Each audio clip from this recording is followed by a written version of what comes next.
Ukimsikia Ally Kamwe anasema ubishani mkubwa ni kwamba Ally Kamwe anataka kuwa mshindi na Mena Ally naye anataka kuwa mshindi, yaani aonekane nani alikosea na nani alikuwa yuko sahihi kwenye lile tukio. Yeye Ally Kamwe anasema hayupo tayari kuwa mshindwa, ila anakubali kushindwa. Kama vipi waende wakazungumze pembeni. Unajua bwana, kama mtakuwa mnakumbuka vizuri kuhusiana na ujio wa Rio Ferdinand kipindi ambacho amekuja Tanzania, moja kati ya interview ambayo ilifanya vizuri sana ilikuwa ni ya Mena Ally, moja kati ya watangazaji wa kike ambao wako pale Clouds FM, na alifanya kitu ambacho kilitengeneza unaweza kusema ni awareness ambayo ilienda kwenye mitandao ya kijamii kwa nguvu kubwa sana na kuleta impact ya ujio wa kwa maana ya Rio Ferdinand ambaye ni mchezaji wa Manchester United, amekuja Tanzania. Wizara ya Michezo ikiwa imemleta hapa kwa lengo kubwa sana la kuitangaza nchi na vivutio vyake viko ndani, lakini kuelekea kwenye AFCON. Lakini kilichoibuka kipindi hicho ambacho Mena Ally anafanya interview na Rio Ferdinand, kilichoibuka ni kuhusiana na mara baada ya kumuuliza swali ambalo lilihusiana na chama. Licha ya kwamba aliuliza maswali mengi, lakini swali ambalo alimuuliza kuhusiana na goli la chama ambalo Mena Ally hakulimention lile goli kwamba limefungwa na nani, linatoka kwenye timu gani. Alimuonyesha tu picha ili aweze kuona lile goli, lakini mwisho wa siku likaja kuleta taharuki, kwa maana ya kwamba kwa upande wa Young Africans mkuu wa kitengo cha habari cha Young Africans Ally Kamwe, yeye aliibuka na kumtuhumu Mena Ally kwamba amefanya kitu ambacho hakikustahili na vitu vingine kama hivyo, na mambo mengi akaenda mpaka hatua mashabiki wakaibeba ile na kuanza kutangaza promotion au kutangaza nia yao ya kumwamforo kwenye mitandao ya kijamii na vitu vingine kama hivyo. Kwa hiyo ikaenda hivyo, mambo mengi na maoni tofauti ya watu yakatoka. Hata mimi mwenyewe niliona kwamba haikuwa sahihi sana kwa kile ambacho Ally Kamwe aliweza kukiibua, kwa sababu Mena Ally mwenyewe mara baada mimi mwenyewe nikampigia interview naye kwa kupitia simu, alizungumza kwamba nia yake yeye ni kufanya kazi kama mfanyakazi mwingine, kama ilivyo kwa waandishi habari wengine ambao waweza kauliza maswali ile ambayo naliona linaweza kaleta impact, naweza nikauliza kama mfanyakazi wa taasisi na vitu vingine kama hivyo. Kwa hiyo kaenda mpaka hapo, nikaongea na Mena Ally akaambia bwana, kwenye mitandao ya kijamii sijajua chochote ambacho kinaendelea sasa hivi, ila nikija kupata kinachoendelea kwa mitandao ya kijamii nitarudi tena kwako na kukuambia nilichokipata, nitakupigia. Ingawaje Mena Ally mpaka dakika hii hajanipigia na hajanitafuta, lakini Mena Ally pamoja na Ally Kamwe wamekutana kupitia kwenye kipindi cha XXL. Wamekutana kupitia kipindi hicho, na wakati Ally Kamwe anaingia kwenye kipindi ilionekana kama kuna vibe. Kwa maana Mena Ally alimlaki Ally Kamwe kwa bashasha kubwa, Ally Kamwe naye akamlaki, licha mara kwanza kabla hajalakiana kila mmoja akamnyoshia mwenzie vidole na vitu kama hivyo, lakini baadaye wakakumbatiana vizuri, kila mmoja kaenda kukaa kwenye kiti kwa sababu wapo pale kwa ajili ya kufanya interview. Sasa mwisho wa siku sehemu ya mahojiano ambayo mimi niliyapata yalionekana yalikuwa na mabishano makali sana na makubwa sana, lakini huku kionyesha Mena Ally mpaka sasa bado hayuko sawa kutokana na kile kitu ambacho Ally Kamwe alikifanya. Kumbuka huyu ni mwanadada ambaye kaonyesha picha ya namna ambavyo mabinti wengi wanaweza kaingia kwenye shughuli zingine za media na wakafanya vizuri. Kaonyesha picha kubwa ya kuweza kuuliza maswali yenye maana, yenye mantiki, yenye kupelekea story na ukubwa wake na vitu vingine kama hivyo. Lakini mwisho wa siku kitu ambacho kikaendelea mpaka hapo baadaye ni ile ni interview ambayo ilifanyika sasa kupitia kipindi cha XXL. Nini ambacho kilitokea? Kwa upande wa Mena Ally alijaribu kumuuliza Ally Kamwe kuhusiana na lengo la kile ambacho alikiposti mara baada yeye kufanya interview na Rio Ferdinand. Nini ambacho alikusudia kwa Mena Ally? Kwa sababu yeye Mena Ally alienda kama mfanyakazi wa taasisi, lakini alichukua kama amekosea au amefanya makosa makubwa sana na vitu vingine kama hivyo. Komen Ali walipokutana na Ally Kamwe kukawa na maswali ya hapa na pale. Moja kati ya vitu ambavyo Ally Kamwe alisema ni kwamba kama kitu ambacho kikisemwa cha Yanga kizuri, ujue watu wa Simba watakujia vile vile. Kama ya Yanga ni kizuri, watu wa Simba watachukia na watakujia kwenye asilimia zile zile. Na kama cha Simba kikisema kizuri kitu, watu wa Yanga watakujia vile vile. Hii imenifikirisha sana kwa upande wa mtu ambaye yuko kwenye kitengo cha habari cha Young Africans, kuwa na mentality hiyo, lakini pia kuto kuiondoa mentality mbaya ambayo ipo ndani ya klabu yake, kwamba iwe sehemu ya kuondoa hali mazingira kama hayo. Kuna kitu ambacho Menali alikuwa anauliza, lengo lako la kufanya vile lilikuwa ni nini? Kwa sababu mimi nilifanya kama mwandishi wa habari, lakini wewe ulienda kuniharibia karia yangu. Manake Menali alielewa kwamba nia ya Ally Kamwe ilikuwa ni kwenda kuiharibu karia yake. Unajua, ni kitu ambacho tunaweza kukichukulia simple. Licha Menali alijaribu sana kuelezea, lakini hakupata muda kutokana na Ally Kamwe alikuwa anajaribu kublock baadhi ya hoja zake ili zilete taharuki zaidi na kutengeneza picha kwamba kumbe kila ambacho alikuwa imetarget Ally Kamwe hakikuwa sawa sawa. Hayo mazingira ambayo yameibuka ni mazingira ambayo Ally Kamwe lazima ayafahamu. Yuko ndani ya klabu ya Yanga, klabu ambayo ina mashabiki miaka nenda rudi, na mtu yeyote ambaye ataenda kuwa afisa habari au msemaji wa klabu ya Yanga, wale mashabiki awe right au wrong, wao wataenda naye tu vile vile. Na kama itafikia hatua akihamasisha jambo, wale mashabiki wa Yanga bila hata kufikiria wanaweza kachukua hatua na kulifanyia vile ambavyo wao vile ambavyo inaonekana, hata bila kutafakari zaidi. Sasa kwa upande wangu mimi niseme tu, Ally Kamwe natakiwa ajitafakari vizuri kwa kile ambacho alikifanya kwa Menali na kile ambacho Menali anajaribu kukiibua, licha ya kwamba hoja hazijafunguka kama inavyostahili, lakini Ally Kamwe akataka hoja zimalizike juu kwa juu, au wakaka pembeni wakazungumze. Ukimsikia Ally Kamwe anasema ubishani mkubwa ni kwamba Ally Kamwe anataka kuwa mshindi na Menali naye anataka kuwa mshindi, yaani aonekane nani alikosea na nani alikuwa yuko sahihi kwenye lile tukio. Yeye Ally Kamwe anasema hayupo tayari kuwa mshindwa, ila anakubali kushindwa. Kama vipi waende wakazungumze pembeni. Unajua kitu ambacho kimefanyika kwa Ally Kamwe, mimi binafsi nadhani alistahili hata kuomba radhi, hasa kwa Menali, kwa sababu kama alihoji mambo mengi, na hilo la chama likawa miongoni mwa vitu ambavyo vilihojiwa na vikaenda viral. Ye mwenyewe akaenda kuchipu kwenye zile hoja na kumwonyesha kwa watu kwamba yani hafai, au ikatengeza picha mbaya kwake. Kulikuwa na haja, maadamu Menali amehisi kama amekosewa, kwa Ally Kamwe ilistahili aseme, Menali, kama unahisi nilikukosea basi nisamehe. Kwa sababu hatua ya binti kama yule kwenda kumharibia kazi, kwenda kumharibia picha na ukuaji wake kwenye jamii halikuwa jambo sahihi.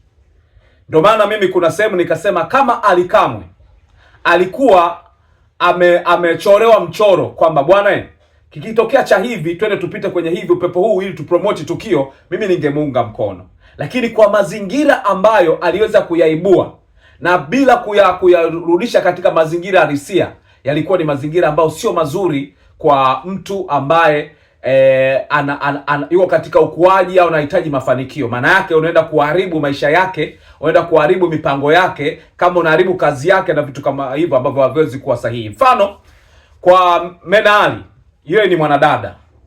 Angekuwa mwanaume tungesema labda kwa sababu mwanaume. Yule ni mwanadada ambaye kafika kwenye level ambao kuna mabinti wengi wanatamani kujifunza kutoka kwake nao wafikie ile level. Kama kutakuwa na matishio aina yale, kama kutakuwa na kumshushia hadhi na value kama vile, maana yake ni nini? Ni kumkosea au kuwakosea mabinti wengine ambao watatamani nao wafike kwenye level kama ile. Kumbuka kuna maneno mengine ambao kwa sisi wanaume unaweza kuchukulia poa, lakini kwa mwanamke yanaweza kama affect vibaya vibaya. Kuna kipindi mpaka mashabiki wa Yanga wakaanza kumsema vibaya, wakimbeza kwa baadhi ya vitu ambavyo wao wanaviona viko sahihi. Kwa binti ambaye ni kioo cha mabinti wengine, unawasaidia vipi mabinti wengine, lakini kwa upande wake unamwacha katika hali gani? Kwa hiyo tukio ambalo Ally Kamwe alilifanya, mimi kwangu alikuwa sahihi, kwa sababu kulikuwa na haja ya kutumia njia nyingine. Hata kama alilifanya, lakini sehemu ambapo lilikuwa limefikia, yeye alitakiwa airudishe katika hali ya kawaida. Kwa nini nasema hivyo? Ilifikia mpaka mashabiki wa Yanga walianza kutangaziana kumunfollow Mena Ali. Kwa nini Ally Kamwe alikaa kimya? Kama ulikuwa na nia nzuri, kwa nini ulikaa kimya? Unajua kuna mazingira ambayo mtu unaweza kumpa value, lakini hiyo value ni ipi? Mimi sitaki unipe umaarufu kwa kashfa au kwa kunidhalilisha. Watu wanijua kwa kunidhalilisha. Umeelewa? Hicho haiwezi kunipa umaarufu. Kwa Mena Ali kama angesema kwa maana Ally Kamwe kama angekuwa na nia nzuri, pale ambapo mashabiki wa Yanga walipoanza kufikiria kwamba tumamfollow, yeye angerudi, jamani tusifike huko. Hapa nazungumzia mchezo tu hivi na hivi. Ningemwona kwamba alikuwa na nia nzuri ile, pengine kuchangamsha game, au alikuwa na kuhype tukio la Rio Ferdinand, lakini alikaa kimya. It means kwamba alikuwa anakubaliana na madhara ambayo anatakiwa kukutana nayo nani? Mena Ali. Mtu kapambana kufikia kuwa na followers ambao Mena Ali yuko nao, watu wanaibuka kusema tumamfollow. Kwa binti kama yule, Ally Kamwe alikuwa wapi kuambia mashabiki wa Yanga acheni hizo mambo za kumamfollow? Kama kucomment endeni kwenye page yake kwa comment, lakini kama kumamfollow msiamfollow, bora mumfollow ili muweze kufahamu vitu ambavyo mnavifanya. Ningejua kulikuwa na positive effect. Kuna tabia za watu ambao wako katika nafasi ya kuwa na nguvu kwenye jamii, ya kuona tukikifanya kikiwa na madhara kwa mtu mwingine ni yeye, lakini lazima mjue gharama ambazo mnazifanya. Mimi najua Mena Ali alikuwa na mengi sana ya kuzungumza pale hewani, na huenda yale yaliyopunguzwa yale kwamba bwana tuongelea pembeni si nini, umeokoa baadhi ya vitu. Kuna madhara ya moja kwa moja ambao ameyapata, kutukanwa, ambao ametukanwa, najua atakuwa muaffect kama binti, umeelewa? Lakini pia ukija kwenye namna ambavyo watu walienda kumamfollow, hata kama wangekuwa ni 10,000, hata kama angekuwa ni 20,000, lakini bado ni effect. Unajua namna ambavyo amepambana kupata wale followers, unajua namna gani ambavyo ana makampuni anashirikiana nao na vitu kama hivyo, vipi ambavyo vinatokea. So mimi binafsi ninadhani kulikuwa na haja Ally Kamwe kama kijana wa kiume tena angejaribu kuyaona maumivu ambayo yapo kwa Mena Ali kuhusiana na kile ambacho alikifanya public, na vivyo hivyo itakiwa arudi public pale pale ambapo alikuwa anaongea, angesema tu kauli, Mena Ali, pengine nilikuwa na nia nzuri, kuna makosa ambayo niliyafanya, naomba unisamehe. Kuto kuomba msamaha kwa Mena Ali wakati wao kwenye interview kwa Ally Kamwe, mimi kwangu nadhani atakuwa bado ametengeneza bomu lingine ambalo sio zuri sana kwenye perception ya nafasi aliyokuwa nayo, kwa sababu unapokuwa kwenye nafasi kama hiyo haitegemei kwamba uende kwa waumize watu. Hata kama kuna kitu ambacho unaweza kukifanya kikafanyika, ni vema ukakichukulia hatua hiyo kuhakikisha kwamba kinafanyika katika mtindo huo, hata kushauri na vitu vingine. Lakini kwenda kumwambia labda watu wanafikiria kwa sababu ya kauli yako tumamfollow, manake wanakufuata wewe utakiwa waambie msimamfollow.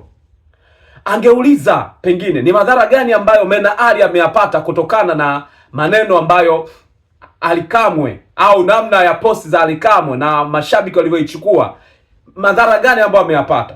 Inawezekana ni madhara makubwa sana. Kwa hiyo mimi nimefurahi kitu kimoja, Ally Kamwe alipata nafasi ya kualikwa, akaenda kuongea, lakini ilitakiwa pale kwenye mic ilitakiwa aombe radhi, kwa sababu kuomba radhi kwanza, yule ni mwanadada lakini kile alichokifanya kilikuwa sahihi kabisa, kwa sababu yuko kazini. Afanye kazi ya mtu, anafanya kazi ya taasisi, afanye kazi yake, afanya kazi ya taasisi. Hata taasisi wanahitaji kuona impact ya kile alichokifanya kimeenda sehemu gani, lakini kwenye negative ambayo ilipokelewa bila kusolve tatizo ilikuwa ni kosa kubwa. Na hii ningeshauri kwa Ally Kamwe, sio kwa Menaali tu. Kama kijana ambao umepata nafasi ya kuwepo hapo, kama unahisi hiyo nafasi uliipata kwa nguvu zako, basi unaweza ukafanya vyovyote unavyotaka. Lakini kama Mungu alikupoint wewe ukapata hiyo nafasi, kulikuwa na watu wengine ambao walikuwa na sifa kama ya kwako pia kupata hiyo nafasi, basi hiyo nafasi itabidi uiheshimu, na pia uwape nafasi watu wengine kuheshimu. Na kama kuna mtu ambaye ungefaa umsapoti, basi ni vyema ukamsapoti kuliko kumshusha wakati ukuweza ukutumia nguvu ya kumweka pale alipokuwa. Ni bora ukakaa kimya, usimsapoti mtu apambane mwenyewe, kuliko pale alipo ukataka umshushe, kitu ambacho sio sahihi. Kwa hiyo kile kitu, maumivu ambayo amekuwa akiyaonyesha Menaali hata kwenye kipindi, ni namna tu hata wale ambao walikuwepo kwenye kipindi walishindwa angalau kucontrol kipindi, kuona Menaali anamaliza dukuduku lake au interview na kila mmoja anakuwa ameridhika na yale matukio. Pengine wao wengine pia wangepata nafasi hiyo kumwambia, bwana wewe unataka Menaali kifanyie kitu gani? Pengine angesema aombe msamaha, na Ally Kamwe angeambiwa pengine, unaonaje ukiomba msamaha? Pengine ingekuwa simple tu kusema mimi naomba radhi, pengine angeishia hapo. Lakini walimkata, kitu ambacho sometime kuna haja ya kunapotokea jambo gumu kama lile, ni vema kutoa mwanya au nafasi ya kila kitu kifanyike mpaka kikamilike. Mimi binafsi ninaona ni jambo ambalo lilistahili kwenda kwenye kukamilisha jambo na sio kuliacha hewani likazungumza pembeni, kwa sababu hayo mambo yalipostiwa kwenye public. So hata yakitaka kuzungumza pembeni, ni vema wakatoka wakasema tumezungumza, tumefikia hapa, tumekubaliana, kwa sababu madhara ambayo huenda yakatokea kwa Menaali, inawezekana mimi na Ally Kamwe na watu wengine tusijue, lakini Menaali mwenyewe inawezekana yakamwathiri, lakini pia yakaathiri watu wengine ambao wana ndoto ya kufika pale ambapo Menaali kafika. Mimi binafsi natamani kuona mtu aliyefanikiwa awe positive kwa watu wengine, asiwe negative. Nia yake moyoni mwake iwe positive, na ukiwa positive ni rahisi sana, hata kama utachukuliwa tofauti, yule mtu siku akitulia atasema ila yule alikuwa na nia nzuri ya kufanya hiki. Kwa hiyo ukiwa na nia nzuri alafu mtu hajakuelewa kwenye nia yako, is fine. Na ukipata nafasi pia mweleweshe kwamba ulikuwa na nia gani. Kwa hiyo hata Ally Kamwe alikuwa na maana nzuri ya kumwelewesha Menaali kwamba nia yake ilikuwa ni nini, hasa kwenye karia yake, kwenye perception yake kama binti, kama ambavyo yeye anasema mimi kama binti, mimi kama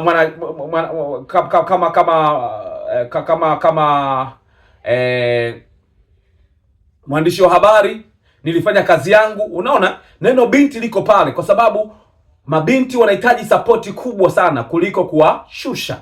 Lakini ni vile ambavyo kama uwezi kumsaidia, basi kile alichokuwa nacho usikiondoe.